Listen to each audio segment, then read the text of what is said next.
Interview के लिए जब आप प्रिपेयर करते हैं तो आप बहुत सारी चीजें पढ़ के जाते हैं और रट के जाते हैं, लेकिन एग्जामिनर अगर ये देखना चाहे कि आपके अंदर लीडरशिप क्वालिटी है कि नहीं है, तो उसके लिए एक सवाल पूछा जाता है जिसको कहते हैं सिचुएशन बेस्ड सवाल। उसमें आपने जो भी रटा है वो कुछ काम आता नहीं है, आपको अपना प्रेजेंस ऑफ माइंड ही लेकर के उसका आंसर करना होता है। अब यहाँ पे मैं आपके सामने दो क्वेश्चन अभी इस वीडियो में रखूंगा जो कि रियल एग्जाम में पूछे गए हैं। जिन बच्चों से पूछे वो आज सेलेक्टेड हैं, पीओ हैं।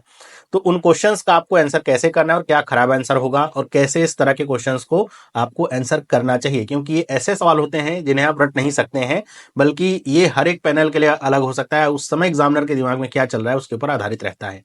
सबसे पहली बात तो जैसा मैंने आपको बताया, इस तरह के सवाल क्यों पूछे जाते हैं। सिचुएशन बेस्ड सवाल का मतलब ये होता है कि आपको एक सिचुएशन दे दी जाती है कि इस सिचुएशन में आप हैं और आप एक बैंक के कर्मचारी हैं, अब आपको क्या करना चाहिए अब बताइए। तो वो ये देखा जाता है कि आप पीओ बनेंगे, आगे पीओ बनेंगे, फिर आगे चल करके आपको बैंक संभालनी है और आप आगे की पोजीशंस पे जाएंगे, तो आपके अंदर वो लीडरशिप क्वालिटी है कि नहीं, आप कितने प्रैक्टिकल आपके पास प्रॉब्लम्स के सोल्यूशन होते हैं या फिर आप एक हार मानने वाले व्यक्ति हैं। तो ये डिस्टिंग्विश करने के लिए ये सवाल पूछे जाते हैं। अब ये सवाल कैसे होते हैं, जैसे मैं आपको एक सवाल देता हूं। ये एग्जामिनर ने रियल एग्जाम जब आपका हुआ था तब पूछा गया था, कहा गया था एक बच्चे से कि लेट से आपको, आप आईबीपीएस पीओ के तहत हैं तो आपको पोस्टिंग कहीं भी मिल सकती है पूरे ऑल ओवर इंडिया में।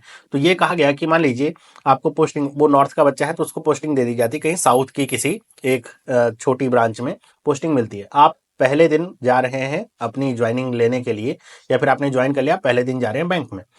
और वहां पर जब आप बैंक में जाते हैं तो आपको पता चलता है कि वहां पे जो स्टाफ है वो छुट्टी पे है, आपके जो सीनियर है वो भी छुट्टी पे है और बाकी जो स्टाफ है उसमें से भी शायद कोई एक आध आ रहा है और बाकी सब छुट्टी पे है। अब ऐसी सिचुएशन में बैंक की जो जिम्मेदारी है और आपके ऊपर है, तो ऐसे में आपको क्या करना होगा। अब आप कहेंगे इसमें कौन सी बड़ी बात है, आप काम करेंगे, नहीं। यहाँ पे बात समझिए, कहा गया साउथ में आप जा रहे हैं, आपको वहां की लैंग्वेज का नॉलेज नहीं है। आप इंग्लिश जानते हैं, हिंदी जानते हैं, लेकिन जिन कस्टमर्स को आपको हैंडल करना है रूरल क्षेत्र के हैं, उन्हें ना तो इंग्लिश आती है ना तो हिंदी आती है, उनको वहां की लोकल लैंग्वेज आती है। ऐसे में उनकी तरफ से ही चॉइस दी जाती है। कैसी चॉइस? पहली चॉइस ये कि या तो आप उस दिन ब्रांच बंद कर दें, या फिर वर्किंग ना रखें ब्रांच को कि काम नहीं हो सकता कुछ भी आज, या तो कुछ आप ऐसा सोल्यूशन बताएं जिससे आप काम भी कर पाएं और जो ब्रांच है वो भी फंक्शनल रहे। तो ऐसे में आपको क्या करना चाहिए। अब इसका एक घटिया सा कहें या फिर एक बहुत ही बेकार सा आंसर क्या होगा कि सर अगर मैं अकेला व्यक्ति हूं वहां पे काम करने वाला और जो वहां पे स्टाफ है वो है नहीं, और मैं जानता भी नहीं किसी को वहां पे स्टाफ में, ऐसे में तो मेरे पास चारा यही बचेगा कि मैं उस दिन ब्रांच तो ओपन रखूं, काम वैसे मैं नहीं कर सकता हूं। जिन कस्टमर्स को इंग्लिश आती होगी मैं इंग्लिश से काम चला लूंगा, बाकी को मैं कल आने के लिए ऐसा बोल सकता हूं कि कल जब सब लोग आ जाए तो आए। ये एक बहुत ही, एक कह सकते हैं बहुत ही सब स्टैंडर्ड आपका आंसर होगा। ऐसे आंसर देने का मतलब है कि आप काम करने या प्रॉब्लम सोल्यूशन वाले पार्ट में सम्मिलित नहीं है, आप बस ये सोच रहे हैं बस काम चल जाए, ऐसे वाला। इसका आंसर आपको कैसे देना होगा। अब देखिए, आप एक पढ़े लिखे व्यक्ति हैं और टेक्नोलॉजी इतनी आगे बढ़ चुकी है, तो आप इसको बहुत सारे तरीके से इसका आंसर कर सकते हैं। पहली चीज तो आपको कभी कहना ही नहीं है कि आप ब्रांच बंद कर देंगे और काम नहीं करेंगे। आप उस सिचुएशन में आपको रखा गया है, आप अभी उस सिचुएशन में है नहीं, आपको रखा गया, तो आपको ये सोचना होगा कि इसको हम कैसे इससे बाहर निकल सकते हैं। तो कई सारे इसके आंसर निकल सकते हैं। जैसे एक आंसर इसका ये निकल सकता है, भले ही मुझे वहां की लोकल लैंग्वेज नहीं आती है और मैं उतने अच्छे से कम्युनिकेट नहीं कर सकता हूं लोगों से, मैं जो ट्रांसलेट ऐप है, गूगल ट्रांसलेट या जो भी ऐप है, उनकी मदद से वहां की जो लोकल लैंग्वेज है मैं अपनी बात कन्वे कर पाऊंगा। चाहे वो काम धीरे धीरे ही क्यों ना हो, लेकिन वो काम होगा, तो इससे लगेगा कि आप काम करने के इच्छुक हैं और आप सोल्यूशन का पार्ट बन रहे हैं। या फिर दूसरा आंसर कि मेरे पास कोई ना कोई स्टाफ तो होगा, मैं उसके थ्रू जो अपनी बातें हैं या फिर जो मुझे जिम्मेदारियां दी गई हैं उसका निर्वहन कर पाऊंगा। या फिर मैं ये भी देखूंगा कि आसपास के गांव का एरिया है, वहां पे जो कस्टमर्स हैं वो भले उनको हिंदी ना आती हो, लेकिन आसपास का जो एरिया है वहां पर कोई ना कोई ऐसा मुझे जरूर मिलेगा जिसके थ्रू मैं अपनी बात कन्वे करवा सकता हूं, तो मैं उस व्यक्ति से हेल्प ले सकता हूं अपनी कंडीशन बता करके। तो अगर आप ऐसे आंसर करते हैं तो ये समझ में आता है कि चलो ठीक है, आप काम करना चाहते हैं और आप काम करने के इच्छुक हैं और किसी ना किसी तरीके से आप काम निकलवा ही लेंगे या काम कर ही लेंगे अपना। अब यहां पर दूसरा जो क्वेश्चन एक पूछा गया था, एक दूसरे बच्चे से पूछा गया था, इंटायरली डिफरेंट पैनल था, तो उससे क्या क्वेश्चन पूछा गया। अब ये जो क्वेश्चन है थोड़ा एथिकल भी यहाँ पे सेंस लेकर के आता है, एथिकल सेंस कैसे भी समझिए। दूसरा क्वेश्चन था कि लेट से कि आप एक आप किसी ब्रांच में काम कर रहे हैं काफ़ी दिनों से और आपकी जैसे कस्टमर से अच्छी जान पहचान हो जाती है, वहाँ पे एक कस्टमर है जिसकी अच्छी खासी बैलेंस आपके बैंक में और अच्छी खासी वहाँ से आपका ट्रांजेक्शन होता है उसके अकाउंट से। एक दिन वो आपके पास आता है और आपने बैंक का जो काम है क्लोज़ कर दिया है, मतलब उस दिन का काम ख़त्म हो चुका है, तो उसे दोबारा अब ओपन नहीं किया जा सकता है जब तक आप ना चाहें।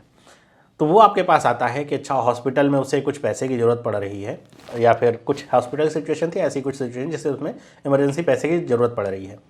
ऐसी कंडीशन में वो आपसे कह रहा है कि आप मेरे अकाउंट से ये पैसा किसी को भेजना है, या फिर वो ऐसा कह रहा है कि आप मुझे कुछ पैसा दे दीजिए, कल बैंक ओपन होगा तो आप मेरे अकाउंट से काट लीजिएगा।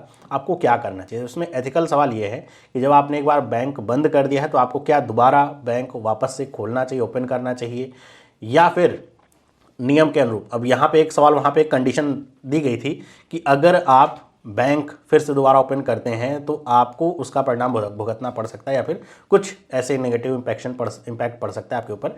ऐसा कुछ कंडीशन ऐसे लगा देते हैं, भले ही पड़े ना पड़े, कंडीशन लगा देते हैं आपको क्या करना चाहिए।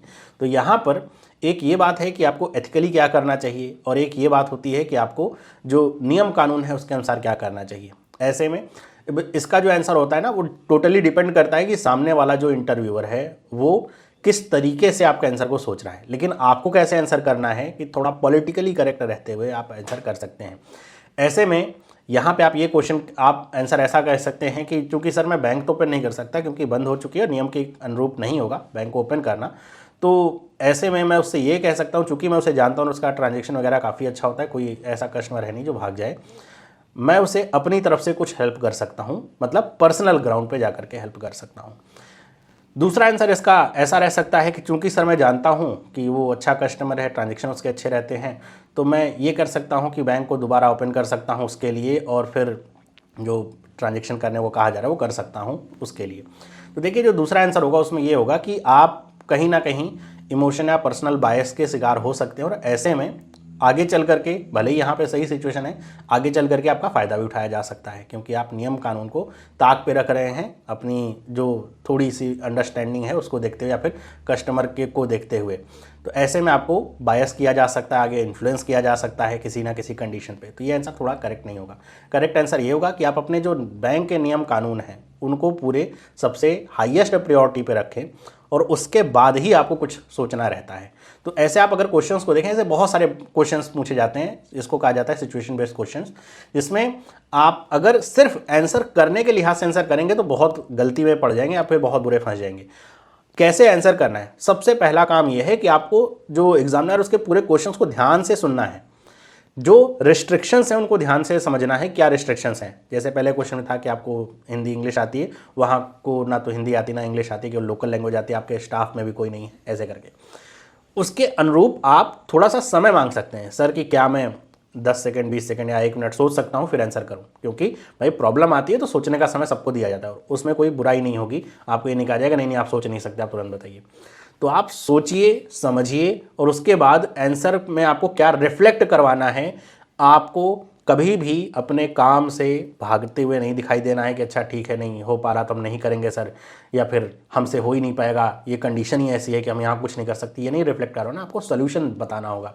तो सोल्यूशन ऐसा जो कि प्रैक्टिकल हो, जो आप फॉलो कर सकें, वहाँ पे कर सकें, ऐसा सोल्यूशन बताना होगा। दूसरा, जहाँ पे एथिक्स इन्वॉल्व हो, तो वहाँ पर आपको ये समझना होगा कि आपको अपना जो बैंक के नियम कायदे कानून हैं उनको प्रायोरिटी पे रखना है, और उसके बाद आपको सारी चीज़ों को सोचना होगा। ये नहीं कि आप ये कहें कि नहीं सर हमें तो क्या करना है, बैंक बहुत अच्छा काम कर रहा है तो हम अपने बैंक से उधार लेकर के बिना लिखा पढ़ी के, बिना किसी फॉर्मेलिटी के लोन दे देंगे किसी को क्योंकि बहुत अच्छा कस्टमर है।